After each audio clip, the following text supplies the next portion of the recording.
Hello everyone, back tuning into today's video. We're going to have a look at whether next week, 10 days for today's video. It's going to take us to around the 28th of December. So we're going to go into beyond the Christmas period, actually, just about with this update. Remember, we've got the 23rd Christmas update coming up for you tonight around 7 o'clock. So 23rd Christmas update tonight. This does cover the Christmas period, but of course not in depth. We will go in depth into Christmas period tonight. So the weather's on the turn. We've had this cold sort of first half to December, running around a degree colder than average. There was a big snow event on I think it's the 10th of December as well. But now weather is changing. It's turning milder, and the process of doing that is going to generate a lot of fog. So before things get better in terms of becoming milder, it's actually going to get worse. We're going to see some really nasty conditions with fog. It's thickening up already where I am. It's been foggy since about 8 o'clock, 9 o'clock this morning.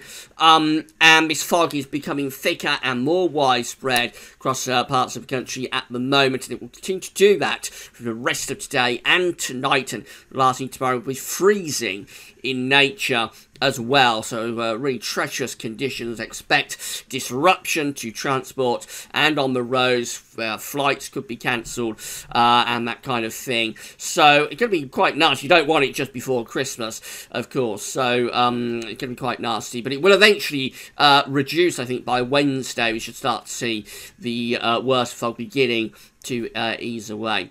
So I'll talk you through the fog situation first of all, and then we'll have a look at weather next week, 10 days. It's going to include America's weather for Christmas in this update as well. But before we get on with all of that, just say that Christmas shop is still open. I'm going to carry on plugging up this for another couple of days, and then we'll give up on it, I think, from around Wednesday, Thursday. It'll be too late. But for now, if you've got any Christmas shopping to do at Amazon between now and Christmas, then please click the green button that says Gaz Christmas Shop. It takes you to our Christmas Shop page, and from there, the key to it all is to go through the Amazon banners, because you've gone from Gaz over to Amazon, where you get a revenue fee on the things that you are buying, and a big thank you to everybody for doing that. It has been a huge success again this year, so a big thank you to everybody for doing their Christmas shopping at Amazon from Gaz Weathers. Right, let's get on with today's video. I'm going to start off with the situation with the fog.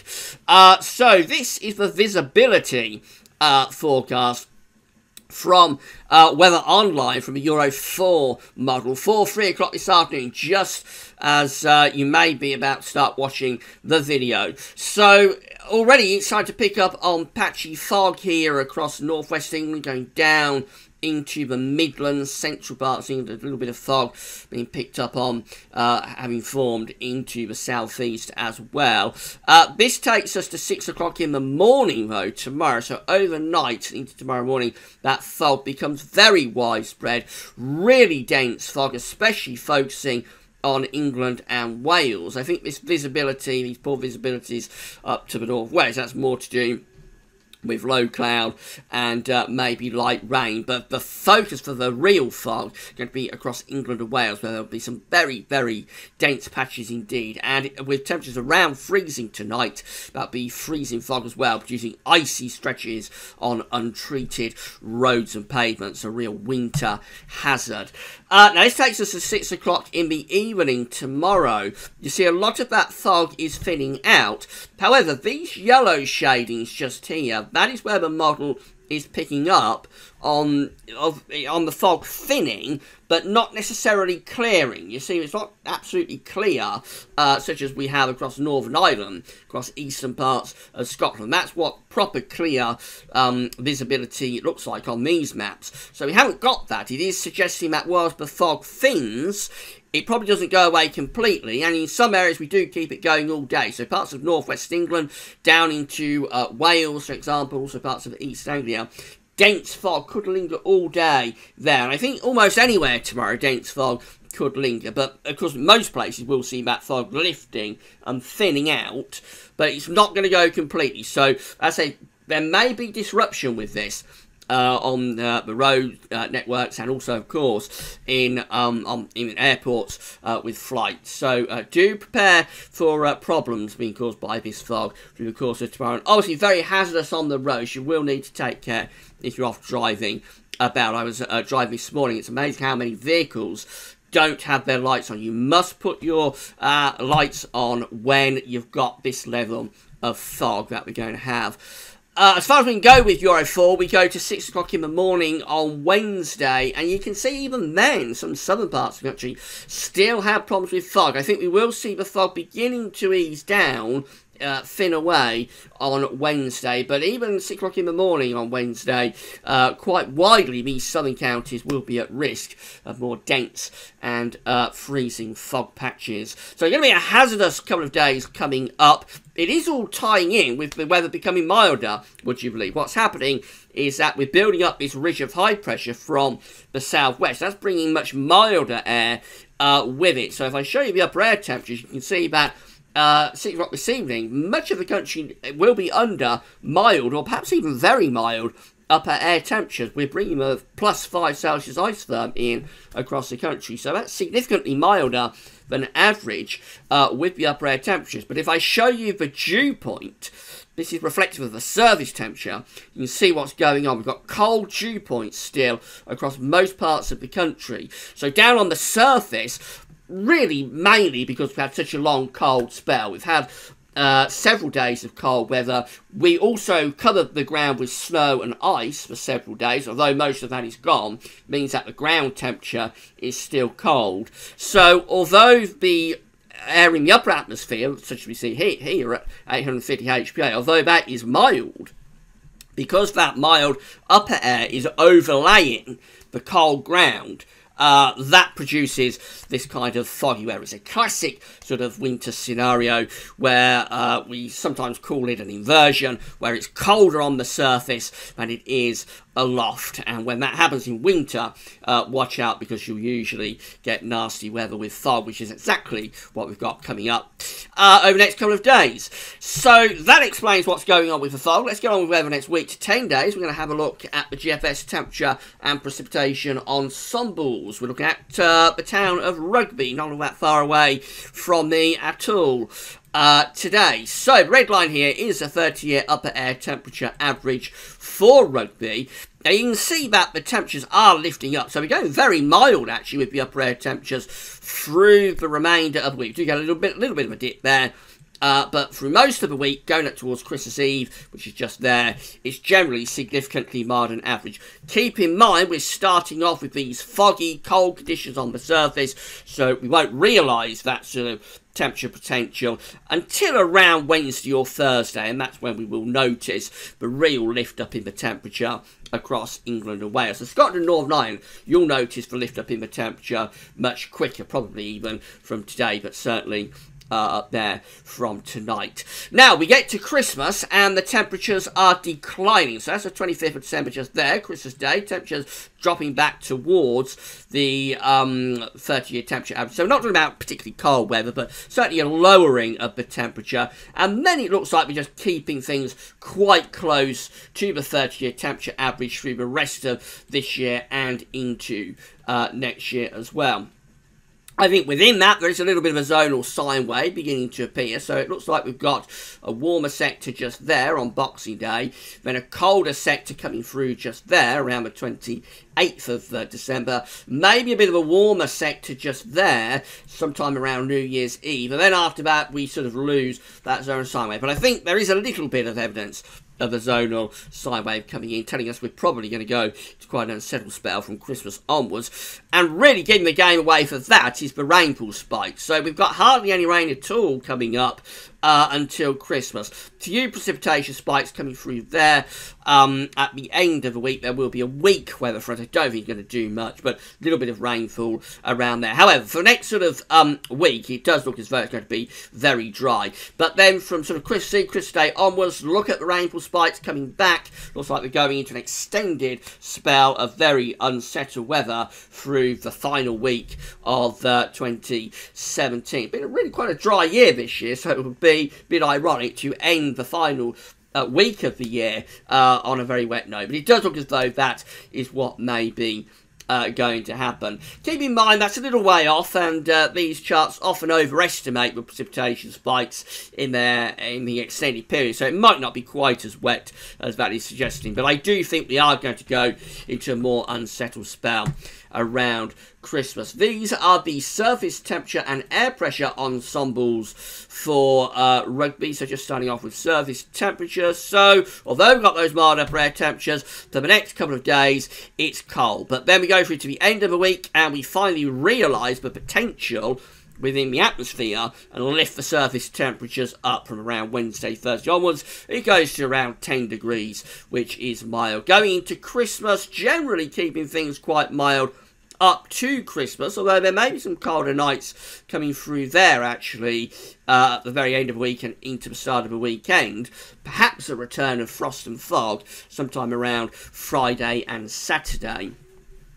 And then beyond that, we're up to Christmas Day, which is just there. And then we see the temperatures from Christmas Day and going through Christmas period, generally rather cool, actually, I think. So it more or less around 5-6 degrees Celsius. Probably not all that far from the average, really, at rugby. But there are some colder nights coming through, again, perhaps a little bit surprisingly, given it's an unsettled period through this end of the year. So I suggest cool and unsettled, really, is going to sum it up from sort of Christmas Day onwards.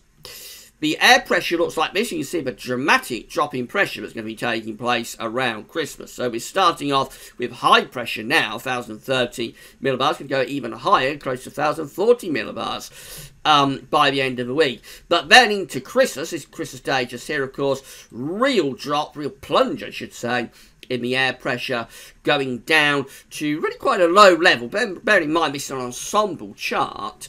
So we see some ensemble members actually dropping off the cliff there, going under 970 millibars. Those are outliers, but very, very low pressure for some of these ensemble members around just after Christmas. The ensemble mean is going down to under 990 millibars. So obviously we're going to go into a more unsettled spell of weather with the pressure going that low.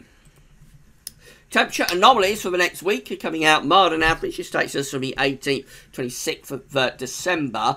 Looks substantially mild and average. Do bear in mind that's going to be limited by the fog potential. So, I mean, we are going to get 2 or 3 very mild days across England and Wales later this week. But I'm not sure the anomaly for the week overall is going to be as warm as that. The model can't really see this fog very well, and it can't see the impacts that the fog has on the temperature, if you see what I mean. So in this kind of situation, these sort of anomaly charts will tend to overestimate the temperature a little bit. Nevertheless, it is going to be a milder than average week from today through to Boxing Day.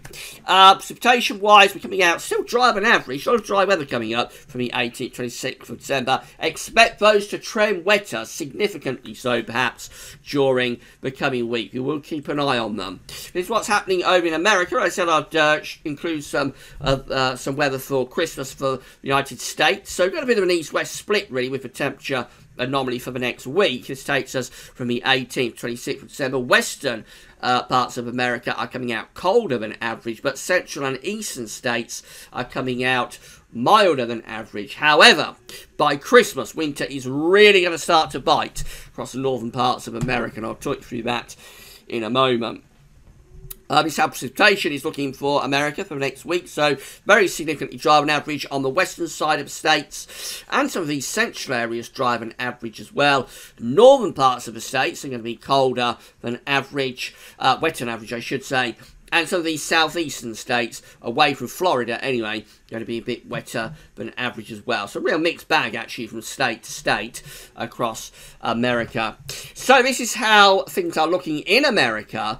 On Friday, we've got an area of low pressure here across these central southern parts of America. That's pushing up warm southerly winds across much of the eastern portion of the states. But we've got cold air starting to dig down from Canada in some of these northern parts of the states. Notice over on the west coast, we've got high pressure, so that's why it's relatively dry there. Now we go up towards Chris. What happens with this area of low pressure is that it pushes eastwards across the central eastern portions of America. On its eastern side, we're drawing up this warm southerly wind. So that's going to bring some very mild weather up the eastern seaboard, running up towards Christmas. But cold air on the western side of this low pressure is plunging down from Canada into these central states. And what happens as we get to Christmas is that we find cold air really starting to dig down into many of these central and midwestern states. Very, very cold air plunging south from Canada on the eastern side of this ridge that we've got here in the western part of Canada, and also extending down in towards the Pacific Northwest. So that's how things are looking on Christmas Day. Probably quite mild still up the east coast itself, but over towards the Midwest, it does get very, very much colder there. So really severe cold will start to bite. There's the upper air temperatures showing that on the eastern coast, it's actually quite mild still on Christmas Day, but very, very cold air is plunging out of Canada into these northern portions of America. And then over in the west and the northwest, it's actually quite mild, or certainly not as cold as it is further inland. And just beyond Christmas, we keep it very cold. This area of high pressure is maintained close to the Canadian border across northern parts of the states. And just look at the extent of the cold with the upper air temperatures really severe across these northern parts of America. In fact, many central northeastern parts of the states are well and truly plunged into the freezer through this Christmas week.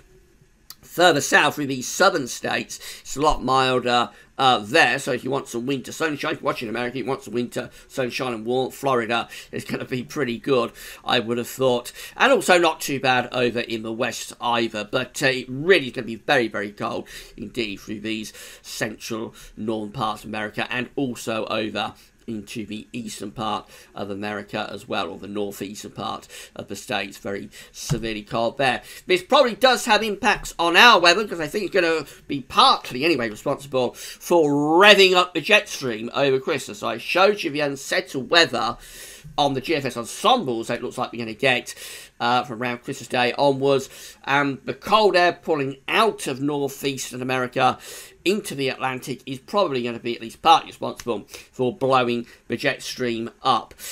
This is how things are looking on Friday. We've got high pressure ridging through the UK, bringing a lot of dry weather. There may be fog returning at the end of the week. It probably gets a little bit less foggy sort of Wednesday, Thursday, but then the fog might start to come back again on Friday under this ridge of high pressure. Probably not as bad as it's going to be in the next 24 to 48 hours, but I think it probably does see, we probably do see the fog coming back at the end of the week. Saturday still under that ridge for England and Wales, so more fog problems potentially there. For Scotland, it's turning windier, and we're starting to bring a weather front in with some cloud and rain, so no fog up there on Saturday. That's how Christmas Eve is looking. And we're bringing a front down across the country, that's taking a band of rain and then introducing cooler air following along behind. This is Christmas Day. It looks cool and showery, and this is probably enough to produce wintry showers for Scotland. So if you've had a little flutter on a white Christmas, say somewhere like Aberdeen, you may be in luck actually. That's probably enough to produce some wintry showers for Scotland, possibly for Northern Ireland as well. So Belfast, you had a little white Christmas bet for Belfast, and perhaps is enough there for some wintry showers there. For England and Wales, I don't think we're going to have wintry showers, but probably rain showers coming through on a fairly chilly west to northwesterly wind. This is Boxing Day, and it looks pretty horrendous. This is a classic sort of Boxing Day storm rolling in across the country. So we've got gale force winds here sweeping through, and bouts of heavy rain as well. And as that swings across the country, then we've got showery conditions following along behind. So out of the three main days of Christmas, Christmas Eve, Christmas Day, Boxing Day looks by far the worst. Very wet and windy, possibly even stormy potentially. By Wednesday, 27th of December, that low pressure is in the North Sea. It's turning the winds into the north, so it is getting a bit colder on the backside of this low pressure, possibly bringing some wintry showers back to Scotland, and just generally quite a cold and showery sort of situation there. Then we go up to the 28th of December, maintaining very unsettled weather. And yes, we are starting to try and pull the winds back into the north. I don't think they last all that long because, look, we've got the next area of low pressure lurking to the west of Newfoundland. And very quickly that gets caught up in the jet stream and starts to sweep our way. So just beyond that to Friday 29th, looks like it's turning wet, windy, possibly stormy once again. This looks like a real Atlantic onslaught, I have to say, through this final week of the month. Let's hope that models going a little bit over the top with it. They possibly are. The GFS particularly can go over the top with this kind of wet and windy situation. This is the east end finally, so again, may see high pressure returning at the end of the week, possibly bringing back the risk of fog, certainly for the south anyway. For the north, too much breeze for any fog problems, generally just mild and cloudy in the north. Christmas Eve looks like that on the ECM WF, so a weather front is coming into the north, that pushes southwards, eastwards through the day. That's Christmas Day, not as quick bringing that front through Christmas Eve to Christmas Day as the GFS. So the rain is mainly in the north and west actually on Christmas Day. For the south and the east, probably not too much in the way of wet weather. And then after Christmas is Boxing Day, so no real storms showing up either for Boxing Day. That's a difference compared to the GFS. I'll say it could be the GFS going a bit over the top with that stormy stuff. Let's keep our fingers crossed and hope that it is. But nevertheless, the ECWF is trending in a more unsettled direction, most definitely, over Christmas and after Christmas. So this is 27th of December, and this takes us to day 10, which is Thursday, 28th of December. And by then, we are really unsettled with the ECWF as well. So although it takes us a little bit longer to get there, it isn't quite as extreme what the GFS is doing. Eventually, the ECWF does get there to an unsettled, wet, windy, potentially stormy scenario. When you get these blue and purple colours showing up in the middle of the Atlantic, watch out, because at any point you can generate a secondary low around that main parent low, if you like, that's sitting there in the middle of the Atlantic. And any of these secondary lows can bring stormy weather, severe gales in across the country. So although the ECWF isn't quite as bad as the GFS for the stormy conditions, it does eventually finish up pretty much the same. Very unsettled, wet and windy. And we'll go beyond that with tonight's second video. The Christmas update will take us right up to the New Year, and we'll look in depth at the weather that we can expect this Christmas. Right, lots to digest in there. I've gone a little bit longer than normal, but I wanted to explain what's happening with this fog. So you know exactly what is going on there. So that's all for now. Come back later on the 23rd Christmas update. That's all now. Thanks for watching.